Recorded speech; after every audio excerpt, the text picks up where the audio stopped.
নমস্কার বন্ধুরা, কেমন আছেন সবাই? তো আমি তো ভালো আছি। তো জীবনযাপন চ্যানেলে আপনাদের স্বাগত। তো এই যে ভোরবেলায় কীরকম কুয়াশা দিয়েছে চারদিকে। তো আমাদের তো কাজ করতেই হবে, কুয়াশাই থাকুক আর যাই থাকুক, কুয়াশাই থাকুক যাই থাকুক, আমাদের তো নিত্য নতুন কাজ করতেই হবে বলুন। তো এই যে আমার ছেলে এখানে এখন ব্রাশ করছে। তো আমার সকালে সব কাজকর্ম হয়ে গেছে, ঝাঁট দেওয়া, ঘর মোছা সব হয়ে গেছে। এখন এই যে বিছানাটা ঝাড়ু দিয়ে নিচ্ছি আর অনেক কাচাকুচিও করেছি।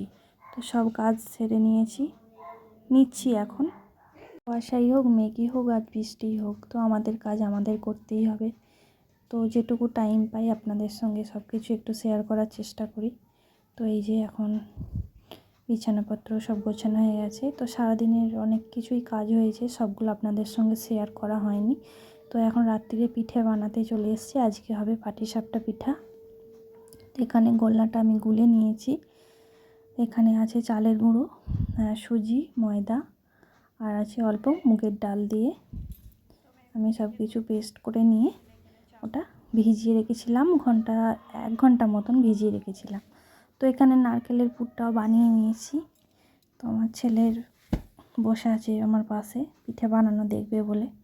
তো কড়াতে একটু ঘি দিয়ে, কড়াতে না মানে পিঠে করা যে চাটু হয় সেই চাটুতে ঘি দিয়ে অল্প করে ব্রাশ করে নিয়েছি। আর তারপরে ওই গোল্লাটা দিয়ে তালপাতা দিয়ে গোল গোল আকারে ওটাকে আগে তৈরি করতে হবে।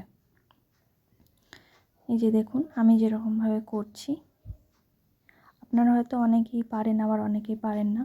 আমি যেরকমভাবে পারি সেটা দেখাচ্ছি। তো তারপরে এই মানে পিঠাটা একটু টাইট টাইট হয়ে এলে তার মধ্যে পুর দিয়ে, এই যে আমি যেরকমভাবে তৈরি করছি সেরকমভাবে আপনারাও বানিয়ে নেবেন। এই যে এর ওপরে নারকেলের পুরটা দিলাম, এবার ফোল্ড করে করে এটাকে বানাতে হবে। এই যে দেখুন আমি এরকমভাবে তৈরি করছিলাম।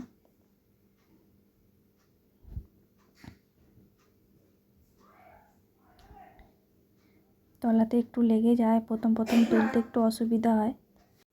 ফোল্ড করে করে লম্বা লম্বা আকারে পিঠেগুলো বানিয়ে নিতে। আমি অল্প তেল করে নিচ্ছিলাম খুন্তিতে, তলায় লেগে যাচ্ছিল ওই জন্য। এই যে দেখুন আমার কয়েকটা পিঠা হয়ে গেছে। আর একটা করে দেখাচ্ছি। তো আমার ছেলে ভিডিওটা করে দিচ্ছে, ও নানা রকম মানে কেরামতি দেখাচ্ছে। এই যে বদমাইশি করে যাচ্ছে সমানে। তো আর একটা বানিয়ে দেখাচ্ছি আপনাদের সুবিধার জন্য।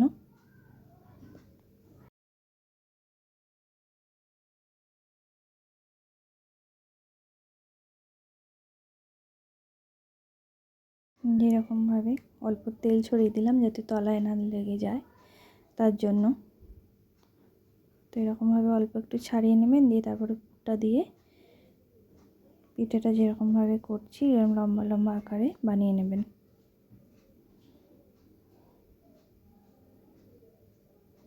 তো আমি যেরকম পারি আপনাদের দেখাচ্ছি। এই যে দেখুন, আর জালটা খুব অল্প আকারে দিতে হবে, নাহলে কিন্তু তলাতে পুড়ে যেতে পারে। খুব অল্প আকারে জালটা দেবেন, গ্যাসের এটা একদম কমিয়ে দেবেন।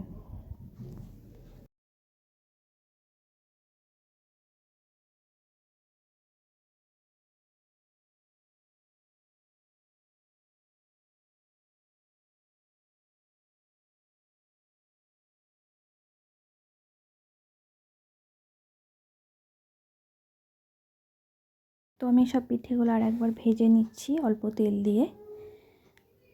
একটু কড়া করে ভাজলে খেতে ভালো লাগে, সেই জন্য আমি একবার ভেজে নিচ্ছি। তো আজকের ভিডিওটা কেমন লাগলো প্লিজ সবাই লাইক কমেন্ট শেয়ার করে জানাবেন, আর আমার চ্যানেলটা সবাই সাবস্ক্রাইব করবেন। তো এই যে আমার বানানো হয়ে গেছে পিঠেগুলো। দিয়ে দেখুন এই যে খানিকগুলো বানানো হয়ে গেছিলো, আর কিছু বানাচ্ছিলাম।